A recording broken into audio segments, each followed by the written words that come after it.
Snipers, आपको यह देखना होगा कि अभी बिटकॉइन की कीमत में क्या हो रहा है, क्योंकि मुझे चार्ट से बाहर और दूर जाना था, क्योंकि आज चार्ट पर बहुत कुछ हुआ है। आज के बारे में बात करने के लिए बहुत सारे पहेली टुकड़े उजागर हो रहे हैं। यदि आप इन त्वरित अपडेट का समर्थन करते हैं और अंत तक बने रहना सुनिश्चित करते हैं, तो एल्गोरिदम के लिए बटन की तरह खुद को तोड़ दे, क्योंकि आज बहुत कुछ हुआ है। कॉइनबेस 20 से अधिक था।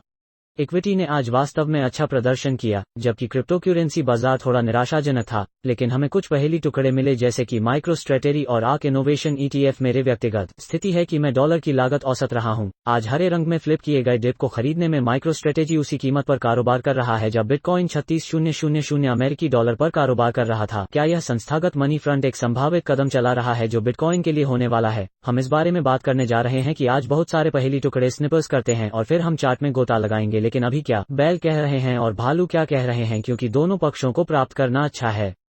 और आप बुलों के बारे में क्या नोटिस करेंगे? अब तक हम इन उच्च चढ़ाव का निर्माण कर रहे हैं। 2019 में बिटकॉइन कैसे नीचे आ गया है? मामूली कैपिटुलेशन के बाद इसका मतलब है कि बिटकॉइन का मतलब है अच्छी तरह से नीचे 22,500 अभी प्रमुख समर्थन है। पिछला साप्ताहिक खुला और जब तक हम 22,500 से ऊपर हैं, अगर हम 24,300 से ऊपर तोड़ते हैं तो हम अब बिटकॉइन के लिए एक बड़े पैमाने पर धक्का देख सकता है कि मैक्रोइकोनॉमिक वातावरण के बारे में क्या है जो हम बहुत से लोगों में जा रहे हैं। फेड को कसने के बारे में बात कर रहे हैं और मुद्रास्फीति बिटकॉइन इसके माध्यम से कभी नहीं रहा है। इससे पहले अच्छी तरह से अतीत में अगर हम मान रहे थे कि आने वाला क्या है, तो हम कह सकते हैं कि शायद अगले कुछ वर्षों के लिए गतिरोध अत्यधिक संभावित है, क्योंकि हम पहले ही देख चुके हैं मुद्रास्फीति और अपस्फीति। अतीत में अच्छी तरह से गतिरोध के दौरान सोना हमेशा डिजिटल होने के नाते सबसे अच्छा प्रदर्शन करने वाली संपत्ति बिटकॉइन रहा है। सोने का प्रतिनिधित्व संभावित रूप से स्थिति की स्थिति है जो अनिश्चितता और गतिरोध के समय में बहुत अधिक तरलता को देखने के लिए खेद है। बिटकॉइन हो सकता है इस मैक्रोइकोनॉमिक वातावरण की इस अगली अवधि के लिए लक्ष्य 2.0 जिसे हम आगे बढ़ा रहे हैं।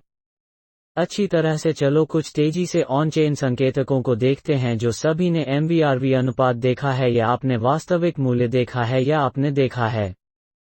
स्टॉक टू फ्लो मॉडल सभी यह दर्शाता है कि बिटकॉइन नीचे हो गया है, इसलिए हमारे पास सभी निचले संकेतक हैं जहां इक्विटी मार्केट बिटकॉइन को उल्टा देखने के लिए हरी बत्ती दे रहे हैं। बिटकॉइन क्यों नहीं टूट रहा है? 24,300 प्रतिरोध स्तर से ऊपर। यहां भालू क्या कह रहे हैं? भालू कह रहे हैं कि ठीक उसी तरह जैसे 30,000 अमेरिकी डॉलर में समेकन में क्या हुआ था, बिटकॉइन ऊपर गिराने के लिए तैयार है और यह अपने प्रतिरोध से बाहर निकलने में विफल होने जा रहा है और हम नीचे की ओर एक और पैर देखने जा रहे हैं।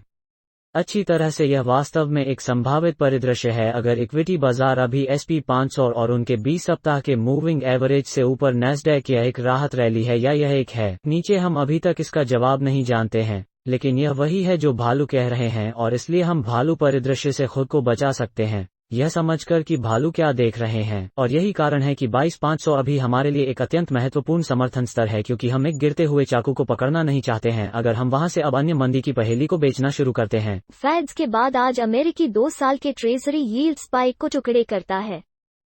अब कसने पर उनके रुख को मजबूत किया। क्या हम सिर्फ यह मान सकते हैं कि बाजारों ने पहले से ही इस सब की कीमत तय कर ली है? मुझे लगता है कि अब यहाँ कुछ ऐसा है जो यादृच्छिक था। आज मैं बस वहां से बाजार में फेंकना चाहता हूं। उत्साही सेब आज SP 500 के सापेक्ष इतिहास में उच्चतम स्तर पर पहुंच गया, जो एक बहुत ही दिलचस्प पहेली टुकड़ा था। लेकिन चलो चार्ट स्नाइपर्स में गोता लगाएं और सभी बिंदुओं को कनेक्ट करें। ध्यान दें कि माइक्रोस्ट्रेटेजी अभी उसी कीमत पर कारोबार कर रही है जो 2022 के जनवरी के अंत में बिटकॉइन के आसपास थी, 36,000 अमेरिकी डॉलर। जैसा कि Kim.com कहना पसंद करता है कि संस्थान बिटकॉइन को आगे बढ़ाना चाहते हैं।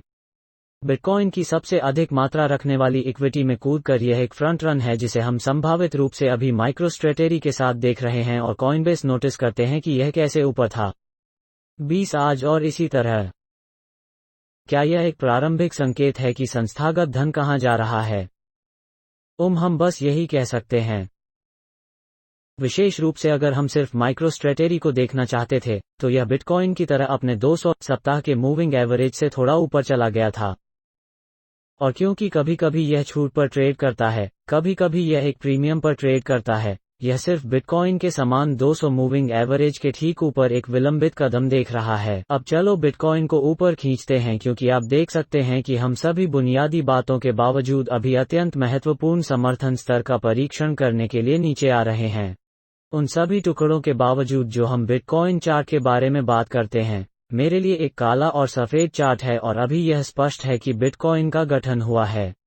एक उच्च और अभी भी किसी भी पूरे 4 घंटे की मोमबत्तियों को बंद किए बिना 24,300 पर प्रतिरोध पा रहा है। इसका मतलब यह है कि हम पिछले साप्ताहिक अच्छी तरह से नीचे की ओर देखने जा रहे हैं। ओपन ने वास्तव में हमें नई समेकन आंखों को देखने से पहले नकारात्मक पक्ष में पहली चाल के लिए आयोजित किया था, इसलिए वर्तमान पिछले साप्ताहिक 22,500 पर खुला है। महत्वपूर्ण, अगर हम नीचे तोड़ते हैं तो शायद हम नकारात्मक पक्ष में एक कदम देखते हैं, लेकिन मुझे लगता है कि अगर हम अभी नीचे की ओर एक कदम देखते हैं तो कम से कम 4 आयामी भाग कैसे देख रहे हैं, इक्विटी बाजार देख रहे हैं। मुझे लगता है कि यह सिर्फ अल्पकालिक होगा, इससे पहले कि हम 20,000 से ऊपर वापस आ जाएं। मुझे लगता है कि बिटकॉइन अभी तक 20,000 से ऊपर रहने वाला है जब तक कि हम पहेली के टुकड़े को अलग नहीं देखना शुरू करते हैं। लेकिन अगर हम देखते हैं, नकारात्मक पक्ष यह है कि मैं क्या मानूंगा कि यह संभावित रूप से अल्पकालिक है और शायद कुछ लीवरेज पदों को साफ करने के इरादे हैं और यही कारण है कि हम करेंगे नकारात्मक पक्ष देखें। लेकिन अगर किसी भी मामले में बिटकॉइन 24,300 से ऊपर टूट जाता है तो मुझे विश्वास है कि यह इस समेकन से बाहर हो जाएगा और संभावित रूप से एक नई सीमा में चलेगा।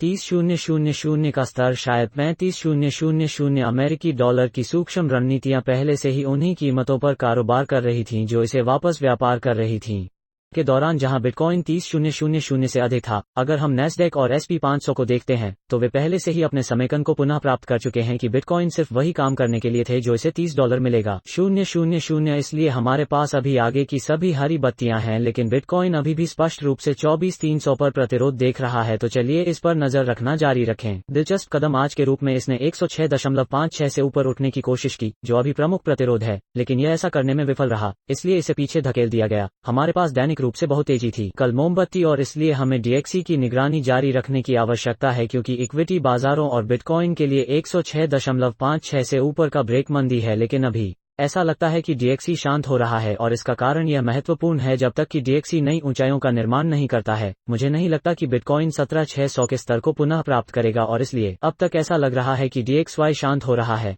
यह वर्तमान में प्रमुख प्रतिरोध से नीचे है, यह इसके ऊपर नहीं है, इसलिए अब यह एक अच्छी बात है कि इक्विटी बाजारों के साथ क्या हो रहा है। P500 इसने यहां इस उच्च को नहीं तोड़ा और ई-मिनी वायदा अनुबंध के लिए 4,200 पर यह उच्च क्यों है। महत्वपूर्ण स्निपर्स ऐसा इसलिए है क्योंकि अगर हम इस उच्च को तोड़ते हैं, यह पहली बार है जब हम वास्तव में एक उच्च ऊंचाई बना रहे हैं और क्योंकि हम 20 सप्ताह के मूविंग एवरेज से ऊपर हैं, इसलिए हम वास्तव में यह मामला बनाना शुरू कर सकते हैं कि यह एक उलट है जिसे हमने नीचे गिरा दिया है बाहर। लेकिन S&P 500 ने ऐसा नहीं किया, लेकिन लगता है कि आज यह किसने किया है। नैस्डैक संभावित रूप से S&P 500 के लिए अभी एक प्रमुख संकेतक है। हमारे लिए स्टो में यह इस उच्च से ऊपर टूट गया है और इसलिए यह लगभग ऐसा लग रहा है कि यह अब एक बड़ी चाल बनाने के लिए तैयार है। मैं कहूंगा कि नैस्डैक के बारे में बहुत दिलचस्प है कि यह सफेद रेखा 600 दिवसीय चलती औसत है और यह 2020 के मार्च में नीचे थी, लेकिन जब नैस्डैक इसके ऊपर हो गया तो इसमें कुछ समय लगा। यह वास्तव में टूटने से पहले थोड़ा सा बगल में चला गया और इसलिए यदि हम यहां कुछ ऐसा ही देखते हैं तो शायद हम कुछ बगल में मूल्य कार्रवाई देखते हैं जो हमने आखिरकार किया है। 600 से ऊपर टूट गया इससे पहले कि हम वास्तव में उल्टा करने के लिए असली कदम देखते हैं।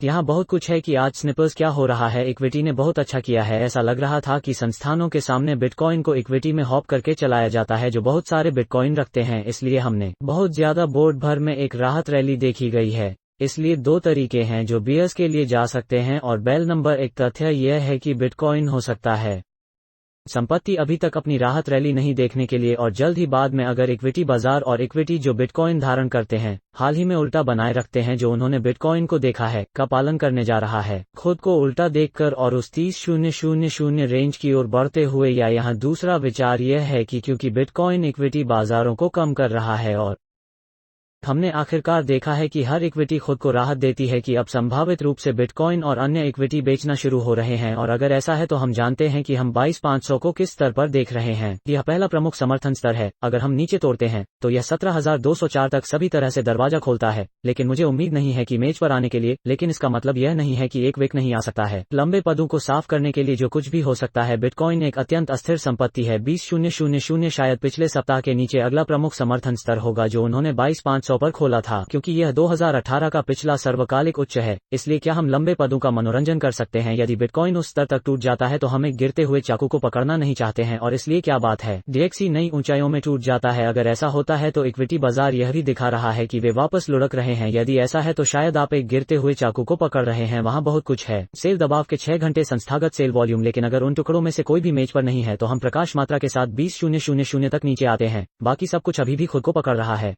बिटकॉइन के बाहर एक साथ तो हैक शायद एक लंबी स्थिति में प्रवेश करने का समय है, क्योंकि हम एक और उच्च निम्न प्राप्त करेंगे और बिटकॉइन इसकी निरंतरता देखेंगे और अंततः 24,300 को तोड़ देंगे।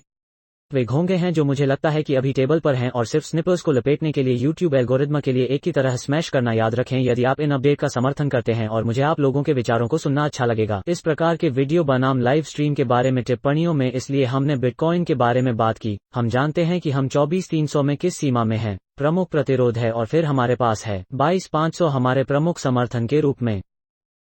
चलो एथेरियम के बारे में वास्तव में जल्दी बात करते हैं, क्योंकि यह वास्तव में बहुत महत्वपूर्ण है। यहाँ यह 1597 का परीक्षण कर रहा है। यह बिटकॉइन के लिए 22,500 की तरह पिछला साप्ताहिक खुला है। यह एथेरियम के लिए एक अत्यंत महत्वपूर्ण स्तर है, क्योंकि अगर यह इस दरवाजे को खोलता है तो 1,440,2018 के पिछले सभी उच्च या संभावित रूप से 1277 के आगे आता है। एथेरियम एक अस्थिर संपत्ति है जो बिटकॉइन की तुलना में बहुत अधिक अस्थिर है, इसकी कम मार्केट कैप के कारण, और इसलिए यह अभी एक बड़ी रेंज में है। अगर हम कोई उल्टा देखते हैं तो प्रतिरोध 1760 है, जो हमें 2000 तक लाने के लिए दरवाजा खोल देगा। लेकिन बिटकॉइन के खिलाफ एथेरियम का प्रदर्शन अधिक महत्वपूर्ण है। यह लंबा कहानी भावना संकेतक है। क्रिप्टोकरेंसी बाजार की मेरी राय में यह SP 500 के समान अन्य सभी सिक्कों को छोड़ देता है। यह अभी तक तोड़ना बाकी है। यह हाल ही में उच्च स्तर पर जारी है जो हम निगरानी कर रहे हैं। अब अच्छी तरह से नंबर 1,65,000 सतोशी का एक ब्रेक रखने जा रहा है, जो पुष्टि करता है कि यह कम ऊंचाई थी, या क्या हम इस निचली ऊंचाई को तोड़ते हैं। एथेरियम की प्रत्याशा 18 सितंबर को उभरती है, और अगर ऐसा है तो शायद हम एथेरियम के लिए एक परवलयिक रन देखते हैं। आप जीवन भर की एक घटना को जानते हैं, जो भी आप इसे कॉल करना चाहते हैं, हम करेंगे। आप लोगों को चैनल में ट्यून किए गए लोगों के लिए स्नाइपर्स जानते हैं, और अगर हम 76,000 सतोशी को तोड़ते हैं तो उस उच्च लेकिन फिर भी काफी तटस्थ और दुविधा में पड़ा हुआ। और इसके अलावा मैं इसका उल्लेख करूंगा क्योंकि हम इक्विटी और बिटकॉइन के बारे में बात करते रहते हैं। आइए बिटकॉइन को SP 500 के खिलाफ देखें। यह वर्तमान में इस पिछले प्रतिरोध को समर्थन के रूप में धारण कर रहा है। यह वास्तव में अभी इसका परीक्षण कर रहा है क्योंकि मैं इस वीडियो को रिकॉर्ड करता हूं। आइए इसकी निगरानी करें, क्योंकि अगर हम देखना शुरू करते हैं, यह ब्रेकडाउन जो एक प्रारंभिक संकेतक हो सकता है कि ठीक है, शायद बिटकॉइन एक डिकॉपल में है और हम समग्र क्रिप्टोकरेंसी बाजार में एक बिकवाली देखने जा रहे हैं। बिटकॉइन प्रभुत्व बढ़ सकता है उस बिकवाली के साथ और यह इक्विटी को कम करना जारी रखता है। लेकिन अगर हम यहां सही हैं तो उस ट्विटर पोस्ट में एक गतिरोध के माहौल और बिटकॉइन के बारे में बात करते हुए उस माहौल में अच्छा प्रदर्शन करना सच है, तो हमें बिटकॉइन को SP 500 से बेहतर प्रदर्शन करना शुरू करना चाहिए। और इसलिए यह स्पष्ट रूप से खराब प्रदर्शन कर रहा है क्योंकि इसने अमेरिकी डॉलर के मुकाबले कम उच्च बनाम बिटकॉइन स्पॉट मूल्य का गठन किया है और अब तक यह अच्छा प्रदर्शन नहीं कर रहा है। लेकिन हम नहीं चाहते हैं इस मंदी को अभी तक कॉल करें कि क्या स्पष्ट है। हालांकि अगर हम 200 सप्ताह के मूविंग एवरेज को देखते हैं तो ऐसा लगता है कि यह वहां से अस्वीकार हो रहा है, लेकिन हम वास्तव में इस क्षेत्र से दूर नहीं हुए हैं। हमारी अधिकांश साप्ताहिक मोमबत्तियां जासूस के खिलाफ बिटकॉइन के लिए इस 200 चलती औसत पर आयोजित की गई हैं, इसलिए हम उस अंतर्राष्ट्रीय बाजारों की निगरानी करना जारी रखेंगे। सभी आंदोलन के 1% के भीतर इतना नहीं चल रहा है कि आज तकनीकी क्षेत्र के लिए एक शानदार दिन क्या है, विशेष रूप से बिटकॉइन रखने वाले इक्विटी। मैं अपनी सूक्ष्म रणनीति और चाप की स्थिति को देखकर हैरान था, बस तुरंत हरे रंग में आ गया क्योंकि मैं डुबकी के बाद डुबकी खरीद रहा था और मैं था ठीक है। लाल रंग में होने के नाते मेरे पास इस तैनाती में अधिक पूंजी थी। मेरे पास आगे की डिप्स खरीदने के लिए एक नकद स्थिति निर्धारित की गई थी, लेकिन यह आखिरकार हरे रंग में चला गया और मैं वाह की तरह था। मैं इंतजार की तरह था कि माइक्रोस्ट्रेटेरी वही कीमत है जो बिटकॉइन की 36,000 पर थी। यहाँ क्या हो रहा है, मुझे kim.com का एक ट्वीट याद है और यह तब था जब बिटकॉइन 36,000 पर था और उन्होंने कहा कि ओह माय गॉश माइक्रोस्ट्रेटेजी, क्योंकि कुछ बिंदु पर यह अंततः आप जानते हैं कि यह छूट पर व्यापार करना शुरू कर दिया था, तो यह उस कीमत को बनाए नहीं रख रहा था और जैसे ही बेचना शुरू कर दिया था, पागल बिटकॉइन बंद नहीं हो रहा था। और वो हमारे संस्थानों के मोर्चे की तरह है जो बिटकॉइन को धारण करने वाली इक्विटी को बेचकर बिटकॉइन में बिकवाली कर रहा है, जो वास्तव में सच। बिटकॉइन आया था, फिर 17 तक गिर गया, 600। उसके बाद अब हम उलट प्रभाव देख रहे हैं, जहां हम संस्थानों के सामने एक संभावित धक्का देख रहे हैं जो जानते हैं कि वे कुछ दिलचस्प पहेली टुकड़े थे। मैंने आज चार्ट पर पाया और इसके साथ ही इस बुधवार अपडेट के लिए स्नाइपर्स चैनल में ट्यूनिंग के लिए आप सभी को धन्यवाद। हमारे पास इक्विटी के लिए 2 और दिन बाकी कार्य दिवस हैं। बाजार इसलिए कुछ अस्थिरता की उम्मीद करते हैं। मुझे लगता है कि मुख्य बात यह है कि हम शुक्रवार को बुल्स के लिए देखना चाहते हैं, वो यह है कि SP 500 हाल ही में उच्च को तोड़ता है और यह खुद को बनाए रखता है, विशेष रूप से उन इक्विटी जो बिटकॉइन को पकड़ते हैं, वे उन लाभों को बनाए रखते हैं जो उन्होंने हाल ही में देखे हैं। इसलिए हम इसे केवल एक राहत रैली नहीं कहते हैं, एक संभावित उलट, और फिर अंततः यह बिटकॉइन दे सकता है। श्वास कक्ष को ऊपर ले जाने की आवश्यकता है। यदि हम चीजों को बेचना शुरू करते हैं तो हम जानते हैं कि हम बिटकॉइन 22,500 के लिए क्या देख रहे हैं। प्रमुख स्नाइपर पिछले साप्ताहिक ओपन का समर्थन करते हैं। अगर वो दरवाजा खुलता है तो नीचे की ओर अस्थिरता की उम्मीद है। अगर 24,300 किसी भी बिंदु पर टूट जाता है, अगर हम बिटकॉइन के लिए 2,000, 5,000, $10,000 की चाल देखते हैं, 24,300 वो जगह है जहां यह शुरू होने जा रहा है। इसलिए यदि हम उस 28,000, 30,000, 35,000 से ऊपर तोड़ते हैं तो यह प्रमुख प्रतिरोध है। सभी 20 सप्ताह चलते हुए मेज पर आते हैं। बिटकॉइन के लिए औसत अभी 30,000 के आसपास है, तो SP 500 इसके ऊपर है, नैस्डैक इसके ऊपर है। चलो देखते हैं कि बिटकॉइन का क्या होता है। और अगली बार तक मैं चैनल में आप में से हर एक की सराहना करता हूं और मैं अगले वीडियो स्निपर्स पर आप लोगों को देखूंगा। बाहर।